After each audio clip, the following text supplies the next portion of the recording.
Okey, Assalamualaikum dan salam sejahtera. Hari ini kita nak sambung lagi bab 3 biologi tingkatan 4, iaitu kita sambung larutan isotonik, hipotonik dan hypertonik. Okey, terdapat 3 jenis larutan iaitu isotonik, hipotonik dan hypertonik. Ketiga-tiga ini adalah larutan. Okey. Sebelum ni kita ada belajar resapan air berlaku secara osmosis. Pergerakan air adalah secara osmosis. Okey. Dari kawasan berkeupayaan tinggi ke kawasan berkeupayaan rendah. Maksudnya ikut cerun kepekatan dari kawasan yang banyak air ke kawasan yang mempunyai molekul air yang sedikit. Dia menurun cerun kepekatan. Okey, itu adalah pergerakan air. Kita panggil osmosis. Okey. Sekarang kita tengok apa maksud ketiga larutan ini. Okay. Larutan isotonik. Isotonik ni adalah sifat dia. Okey, larutan isotonik, kita panggil sesuatu larutan itu isotonik bila larutan A dan larutan B mempunyai kepekatan bahan terlarut yang sama. Kalaulah dia mempunyai bahan terlarut yang sama, kita sebut dia isotonik. Okey, contoh di sini ada larutan A, okay, dan ada larutan B. Larutan A, larutan B. Kalau kamu tengok di sini, bahan terlarut ada 1, 2. Sebelah A, 1, 2. Okey, molekul air. 1, 2, 3, 4, 5, 6, 7, 8. A. 1, 2, 3, 4, 5, 6, 7, 8. Sama. Kiri dan kanan sama. A dan B sama. Jadi macam mana pergerakan air? Okey. Pergerakan sama.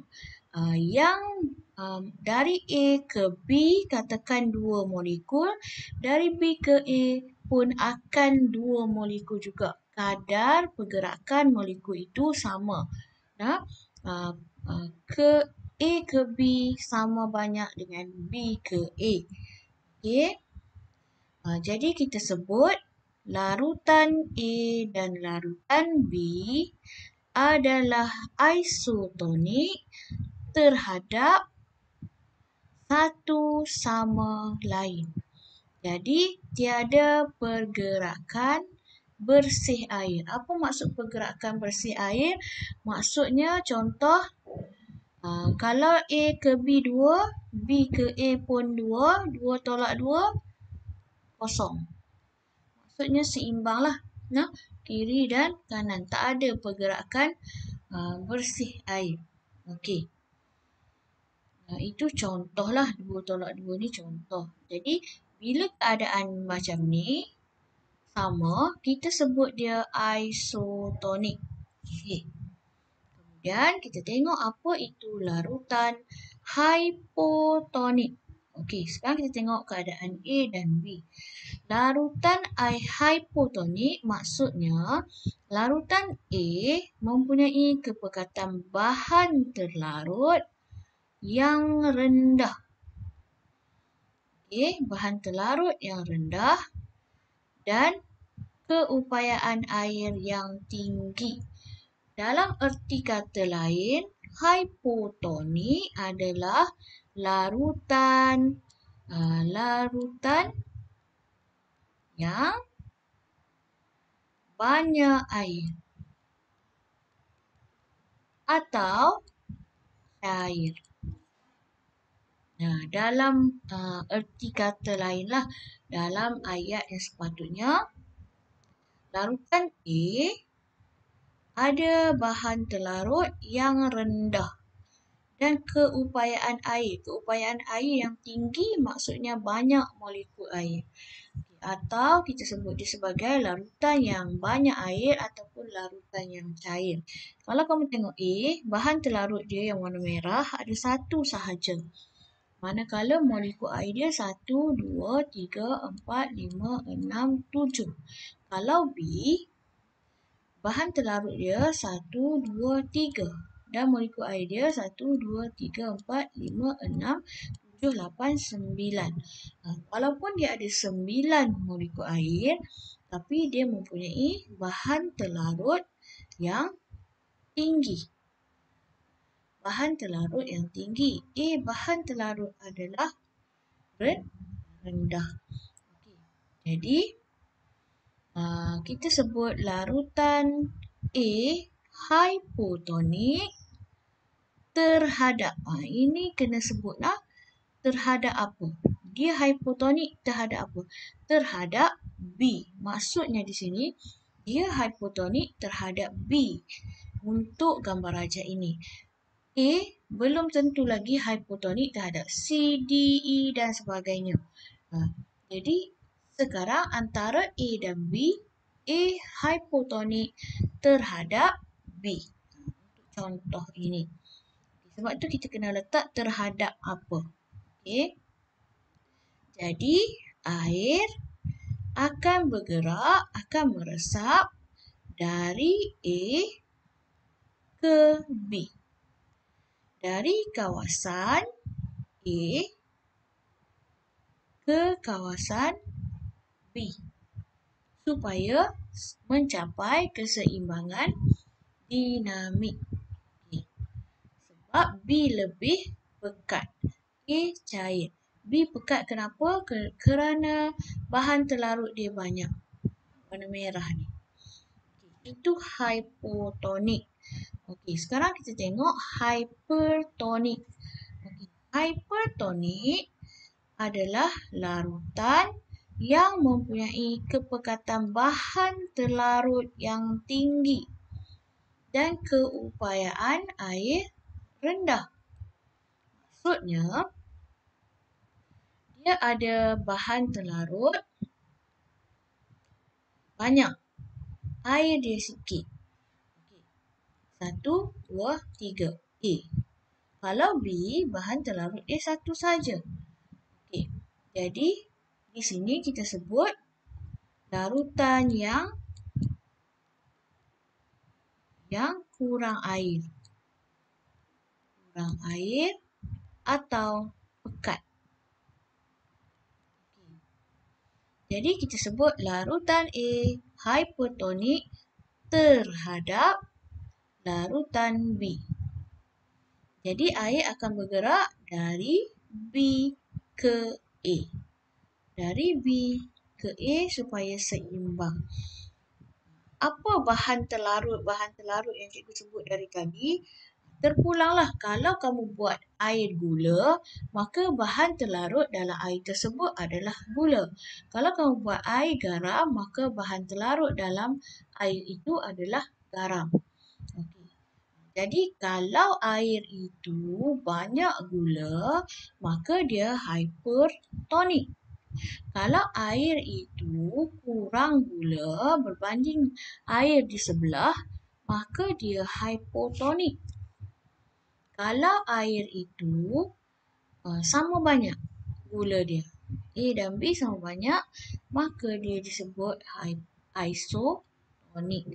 Okey.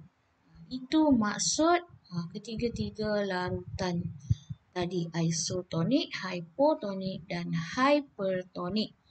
Okey. Kesan. Apa kesannya bila kita masukkan sel ke dalam larutan-larutan yang kita belajar tadi?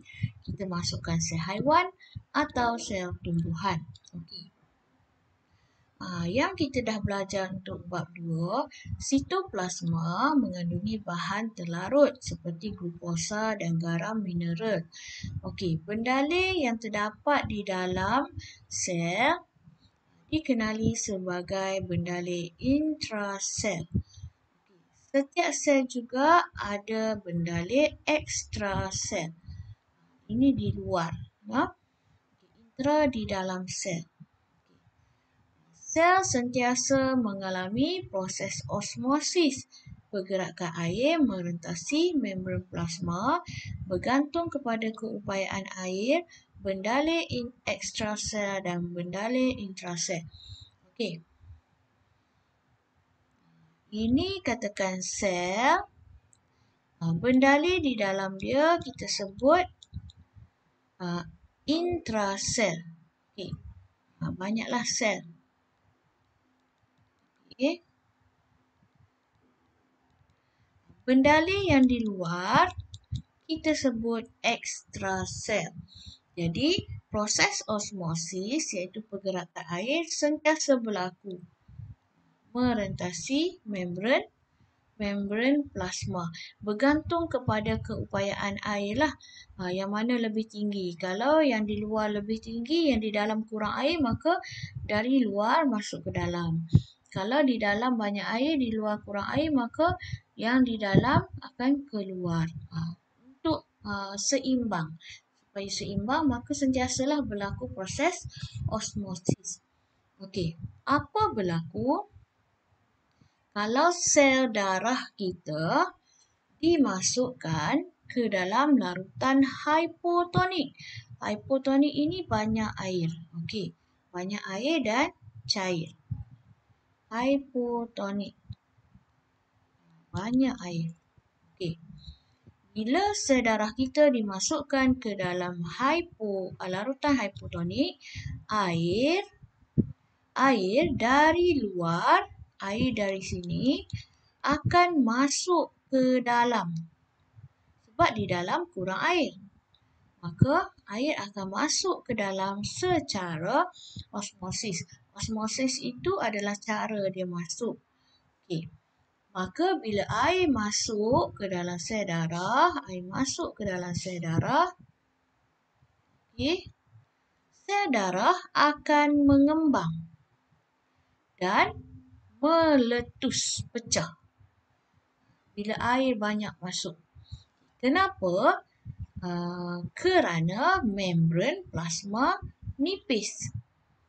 Dia tak boleh nak tahan tekanan osmosis. Terlalu banyak air, maka sel itu akan meletus. Meletus itulah kita panggil sebagai hemolisis. Hemo itu adalah sel darah, lisis itu adalah pecah. Jadi, bila sel darah pecah, maka kita sebut dia sebagai hemolisis. Okey, sel darah pecah. Kenapa dia boleh hemolisis? Sebab kita masukkan dia ke dalam larutan hipotonik. Kita tengok pula hipertonik. Bila sel darah merah, kita masukkan ke dalam larutan yang hipertonik, maksudnya pekat, sama ada garam lah. Contoh, larutan garam ke atau apa-apa zat terlarut. Kita masuk ke dalam larutan yang pekat, maka air akan keluar. Air akan keluar.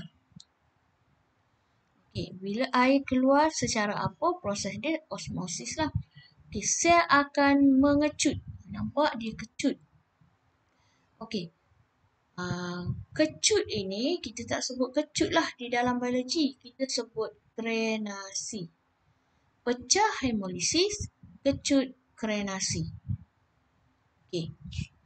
Kemudian, apa akan jadi kalau kita masukkan ke dalam larutan isotonik? Isotonik ini tidak pekat, tidak cair. Sama dengan dalam dan luar. Okey.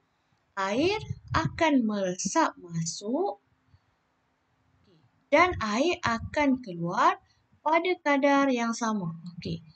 Dia akan keluar juga dan dia akan masuk. Bukan hanya keluar. Jadi ada yang keluar, ada yang masuk pada kadar yang sama. Maka tak ada pergerakan air bersih merentasi membran. Tak ada pergerakan bersih air. Maksudnya sama. Kalau keluar satu, masuk satu. Keluar dua, masuk dua. Keluar tiga, masuk tiga. Jadi sel itu akan kekal normal.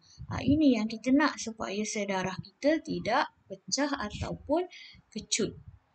Okay. Jadi dalam badan kita perlu sentiasa normal. Okey, itu sel darah ataupun sel haiwan. Sekarang kita tengok apa jadi kalau sel tumbuhan. Okay. Kalau kita rendam sel tumbuhan di dalam larutan yang hipotonik, iaitu banyak air ataupun cair, air akan meresap masuk. Dia masuk. Okey, masuk. Sebab di luar banyak air, di dalam kurang air, maka dia akan masuk. Okey, air masuk kena sebutlah secara osmosis. Dia masuk ke mana? Dalam vokal lah, tempat menyimpan air. Kena sebut secara osmosis. Bila air masuk ke dalam vokal, vokal akan mengembang dan menolak sitoplasma dan membran ke dinding sel. Okey, ini sel tumbuhan, di tengah ada vokal. Okey, bila air masuk ke dalam vokal, vokal akan kembang. Okey, vokal akan kembang. Vokal semakin besar. Okey, vokal kembang dan dia tolak sitoplasma ini ke dinding sel. Ini dinding sel di luar. Menyebabkan sitoplasma tu tertolak ke dinding sel. Okey, jadi sel dikatakan dalam keadaan segah. Segah itu kembang lah. Tapi kita tak sebut segah, kita tak sebut kembang, kita sebut segah. Okey, tapi dia tidak akan meletus macam sel darah merah. Kenapa dia tak meletus? Sebab dia ada dinding sel. Tumbuhan ada dinding sel di luar ni. Dia ada dinding sel. Jadi dia tak akan meletus dan dia akan tegar dan kuat. Sebab itulah tumbuhan perlukan air. Supaya dia lebih tegar, dia segah dan dia kuat. Tekanan segah ini penting untuk memberi sokongan kepada pokok. Sebab itu kalau kurang air, pokok akan layu. Sebab itu kita kena siram pokok dengan air. Supaya dia boleh berdiri tegak dan segah. Dan mengekalkan bentuk dia. Okey, kesegahan sel akan menyebabkan sel pengawal mengembang dan stoma terbuka. Ingat lagi tak sel pengawal? Okey, sel pengawal yang bentuk kekacang, kalau dia kembang, ini sel pengawal. Ini sel pengawal. Kalau banyak air, dia akan kembang dan stoma akan terbuka. Stoma itu lubang di tengah. Kalau stoma buka, maka bolehlah berlaku pertukaran gas dan boleh berlaku fotosintesis. Jadi kalau pokok kita tak siram, sel pengawal dia akan tertutup, lembik, layu.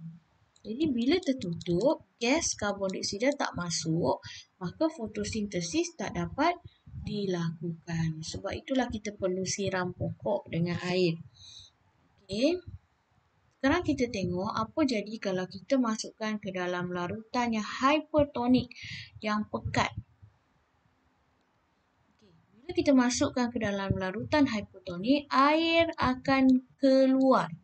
Air akan keluar. Sebab di luar sangat pekat dan tak ada air, maka air dari sel tumbuhan akan keluar secara osmosis. Vokal akan mengecil. Okey, ni sel tumbuhan.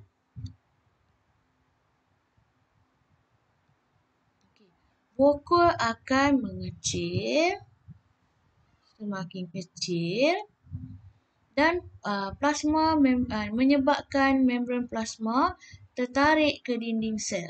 Dia akan jadi macam ni. Okey. Inilah membran, ini membran plasma ni, garisan ni. Okey, ini sitoplasma. Okey. Dia akan tertariklah sebab dia kecut. Okey. Vokal mengecut dan sitoplasma pun mengecut. Maka membran tertarik tertarik masuk daripada dinding sel. Okey, keadaan ini disebut plasmolisis kecut. Okey, plasmolisis menyebabkan daun dan batang terlentur ke bawah, layu, pokok akan layu. Okey, sel tumbuhan yang mengalami plasmolisis, kalau pokok layu, dia boleh jadi segah balik. Kalau kita masukkan dia ke dalam larutan hypotonik. Maksudnya kalau sayur di rumah kamu layu, kita masukkan dalam air. Kita rendam dalam air. Dia akan segah kembali. Okey, segah kembali ini dipanggil diplasmolisis. Ini kecut. Kalau kita bubuh air, dia segah kembali. Kita panggil dia diplasmolisis.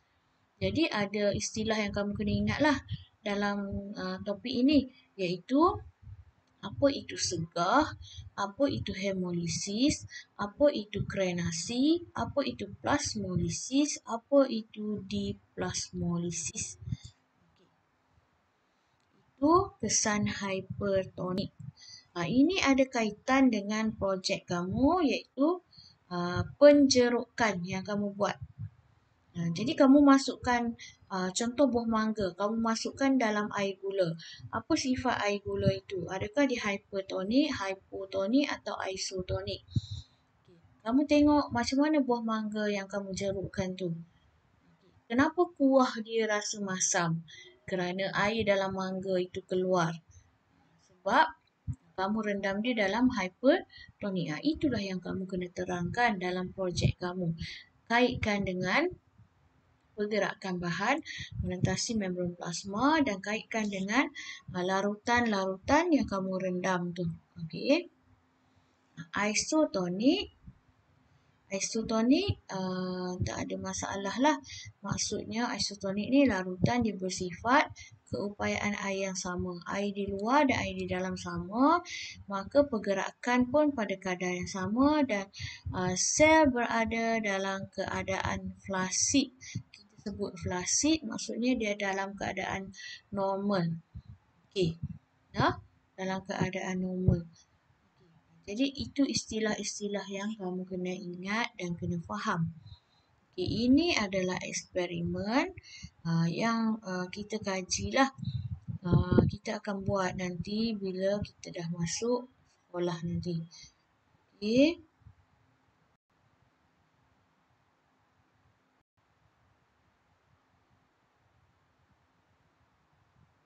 Okey. Pergerakan bahan merentasi membran plasma dalam kehidupan seharian kita. Dalam kehidupan seharian kita guna juga konsep ni, tapi mungkin kamu tak tahu yang itu adalah pergerakan bahan merentasi membran plasma. Okey, kita juga menggunakan konsep osmosis, resapan, pengangkutan spesies, semua itu kita guna. Okey. Ini projek kamu yang kamu sedang buat sekarang. Iaitu kita mengaplikasikan konsep yang kita belajar ni dalam penjerukan, proses penjerukan. Ini cikgu dah terangkan untuk projek. Okey, fenomena kelayuan tumbuhan. Kalau kenapa pokok layu? Selain daripada dia tak cukup air, kalau kita letak baja berlebihan, tumbuhan juga akan layu. Kenapa? Sebab baja yang banyak akan masuk ke dalam air tanah, menyebabkan air dalam tanah jadi hipertonik ataupun pekat berbanding subsel akar. Bila air dalam tanah pekat, air daripada akar akan meresap keluar. Okay. Air daripada akar, daripada tumbuhan akan meresap keluar, menyebabkan sel itu akan mengalami plasmolisis ataupun layu. Okay. Sel itu akan pulih kalau kamu siram dengan air yang banyaklah pada pokok tersebut. Tapi kalaulah pokok itu layu dalam jangka masa yang panjang, tumbuhan itu akan mati. Kalau kamu siram air yang hipotonik sekalipun, dia tak akan kembali kepada keadaan asal lah kalau dia sudah plasmolisis dalam tempoh masa yang panjang. Okay. Apa lagi konsep bahan merentasi membran plasma selain pada tumbuhan, siram pokok dan sebagainya? Okay, kita tengok di sini ada minuman penghidratan semula. Okey, seperti garam penghidratan oral. Ini doktor bagi dekat kamu. Garam ni bila kamu pergi klinik, kamu mengalami cirit-birit. Doktor akan bagi garam supaya kamu minum. Okey. Kenapa? Kenapa dibagi garam penghidratan oral ni? Untuk mengembalikan kehilangan air dan elektrolit dalam individu yang mengalami cirit-birit. Okey, bila kamu minum air garam ini, darah kamu akan pekat dengan larutan garam. Bila darah kamu pekat, maka air di dalam ginjal akan diserap semula masuk ke dalam salur darah. Akan diserap semula sebab dia nak seimbangkan kepekatan. Maka darah kamu akan kembali normal. Tadi bila kamu cirit-birit, kamu kehilangan air yang banyak. Bila kita minum garam ni, air akan masuk balik. Air yang daripada ginjal yang nak keluar sebagai air kencing tu akan masuk balik ke dalam darah kamu. Maka darah kamu akan kembali normal lah. Okey, minuman isotonik. Atlet selalu minum minuman isotonik. Untuk apa dia minum minuman isotonik? Untuk menggantikan bendalil serta elektrolit seperti kalium dan natrium yang hilang melalui perpeluhan. Bila atlet dia banyak berpeluh, jadi dia kena minum minuman yang bersifat isotonik supaya yang keluar dan masuk itu sama. Okey. Itu minuman isotonik. Lagi satu larutan salin. Larutan salin ni bila kita pergi klinik atau kita masuk ward, dia akan letak air. Dia masukkan, dia letak drip untuk masukkan ke dalam badan kamu. Okey, air yang diletakkan itu bukannya air biasa. Itu adalah larutan salin. Okey, untuk apa? Dia adalah larutan salin ni dia bersifat isotonik terhadap darah kamu. Jadi dia mengandungi 0.85 hingga 0.9 natrium klorida. Natrium klorida itu adalah garam. Jadi kenapa dia kena letak larutan salin? Supaya dia bersifat isotonik lah. Doktor-doktor dia dah tahu apa larutan yang bersifat isotonik dengan darah kamu. Supaya darah kamu adalah normal. Okey. Tengok lagi, ini liposom. Okey.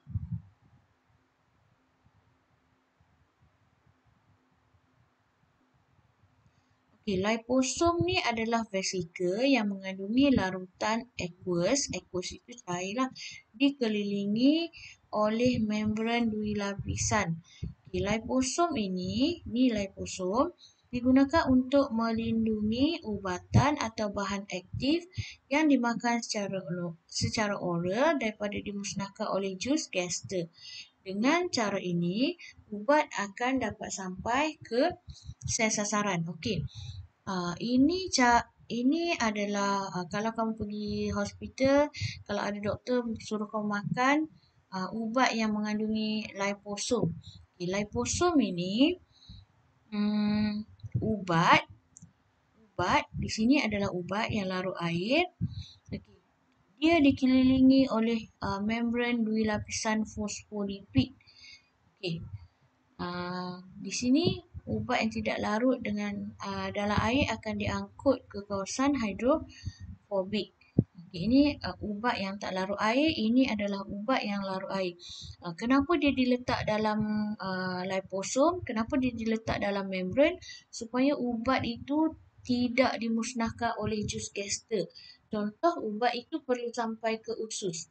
Jadi bila dia melalui perut, ubat itu tidak akan musnah lah.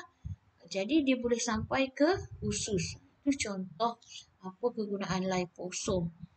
Okey. Apa itu osmosis berbalik? Ini kamu selalu tengok dekat botol air minuman atau air mineral. Okey, apa itu osmosis berbalik? Teknologi yang digunakan untuk memperoleh air tawar daripada air laut melalui proses penyegaraman. Okey. Dalam peralatan osmosis berbalik, tekanan dikenakan ke atas air laut untuk melalui membran telak memilih. Membran ini akan membenarkan molekul air melaluinya dan zarah benda asing macam garam dan mikroorganisma tak boleh melaluinya. Maka air sahaja yang keluar dan air tawar itu adalah air yang tulen. Okey, osmosis berbalik ini maksud dia air laut yang mengalami osmosis berbalik, air sahaja yang akan keluar, garam dan benda asing tidak akan keluar melalui membran. Dia guna mesin lah untuk asingkan air dengan garam. Jadi air laut itu boleh diminumlah sebagai air tawar. Kita sebut dia sebagai air tawar. Itu maksud osmosis berbalik. Bila kamu tengok dekat botol, air ini daripada osmosis berbalik, maksud dia guna proses inilah. Okey. Okey, itu sahaja aplikasi dalam kehidupan seharian.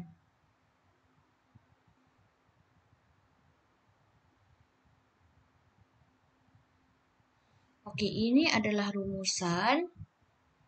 Kita dah belajar struktur membran plasma. Membran plasma bersifat dipanggil juga model mozek bendalir. Dekat membran plasma ada protein pembawa, protein liang, dua lapisan fosfolipid, ada glycoprotein, glycolipid dan kolesterol. Satu ni ada fungsi-fungsi dia yang dah kamu belajar. Kemudian kita belajar tentang pergerakan bahan. Macam mana dia boleh bergerak merentasi membran plasma.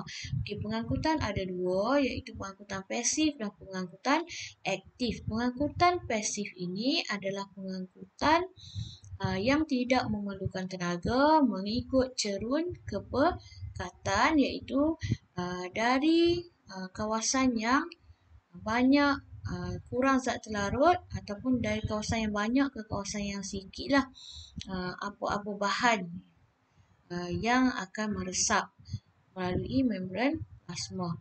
Okey, pengangkutan pasif ada 3, resapan ringkas, osmosis dan resapan membantu. Resapan ringkas ni dia melalui fosfolipid. Okey. Osmosis adalah pergerakan air, resapan membantu dia perlu bantuan protein liang atau protein pembawa. Pengangkutan aktif pula pengangkutan yang memerlukan tenaga dan menentang cerun kepekatan. Okey. Pergerakan bahan merentasi plasma dalam organisma hidup. Kat mana berlaku dalam organisma hidup? Kamu tengok balik pengangkutan aktif dan pengangkutan pasif di kawasan vilus, pada alveolus dan kapilari darah dan lain-lain lagi lah. Di akar, rambut akar dan sebagainya.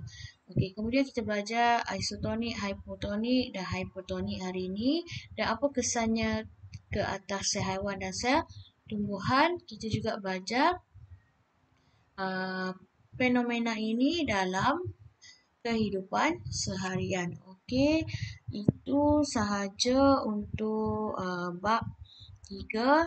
Kita dah habis bab 3. Okey, ini refleksi diri untuk kamu cek. Adakah kamu dah faham apa yang diterangkan dalam bab ini? Okey, itu sahaja. Terima kasih.